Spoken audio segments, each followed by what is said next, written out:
Kitty cats, what's up? Grant Lofthouse here. Today is a beautiful day. That's why I'm shirtless. It is friggin' hot and I'm sweating beads right now. But I want to get this video out for you. I have 4 tips for you to lose weight without running. Now, without getting into my story of how this all came about, you can find all that info on my blog. I'm just going to jump straight into it. So look, the first tip I can give you right now is to keep the reps low.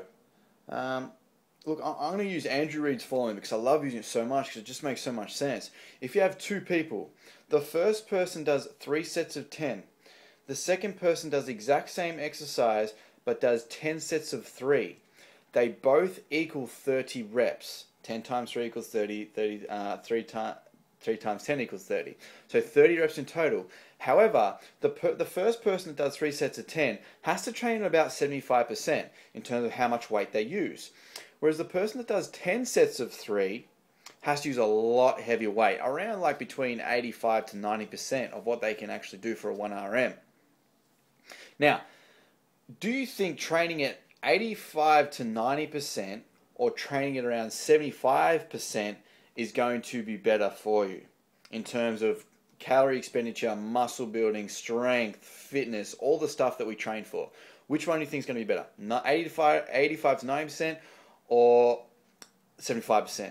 The answer is obvious. It's B. Training with a heavier weight creates or places greater stress on the body. Therefore, there's going to be greater calorie expenditure, there's going to be greater muscle growth, all those sort of things that we train for is going to happen when you use a heavier weight. So, how heavy? Somewhere between 4 to 8 reps, 3 to 8 reps, around there. For me, 6 seems to be that money number. But look, you can't use 6 all the time. So somewhere between 3 to 8 reps will be the perfect rep range for you. No real need to go anywhere above that unless you're doing a ballistic exercise like a kettlebell swing or a snatch. First tip, keep reps low. Second one, please, I don't know, people still don't do this. Use big barbell compound free weight exercises. Stay away from machines, stay away from isolation exercises. Unless you have a really, really weak point, yes, you can use an isolation exercise then.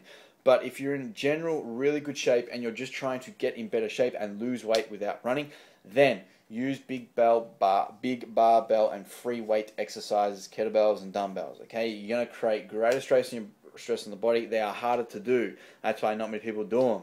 You notice that the things that people do, if you do the opposite of what people do in the gym, you're going to be better off. Use big barbell and free weight exercises.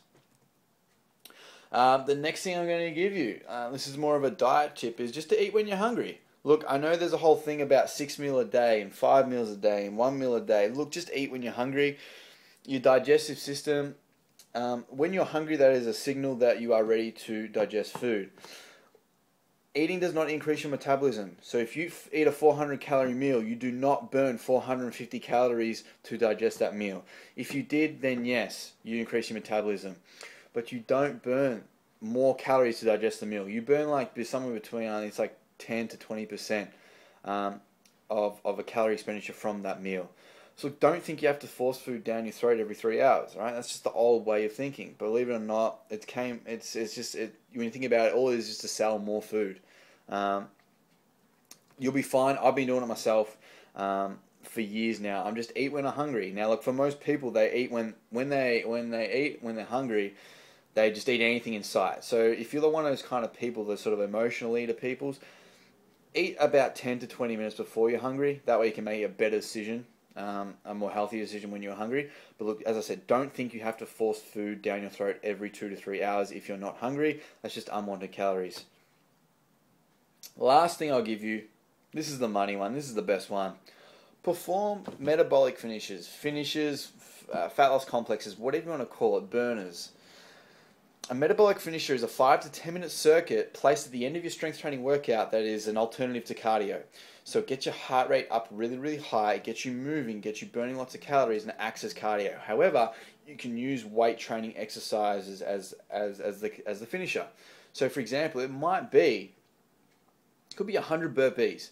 Get 100 burpees in 5 minutes. That's a fair goal to get, and if you can get that, I guarantee you your heart rate is going to go through the roof and you're going to get a better calorie burning effect And look, you'll feel like you've just gone for a 5K run. However, it's only taken you 5 minutes, and trust me, it's not as boring as typical running.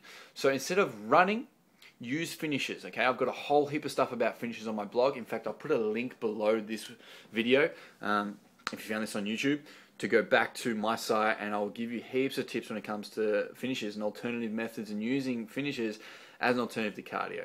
So there's 4 tips. First one was keep reps low, I think, yeah.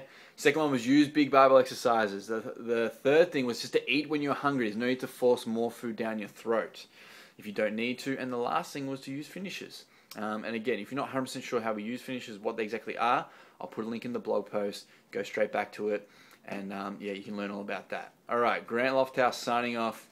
Peace.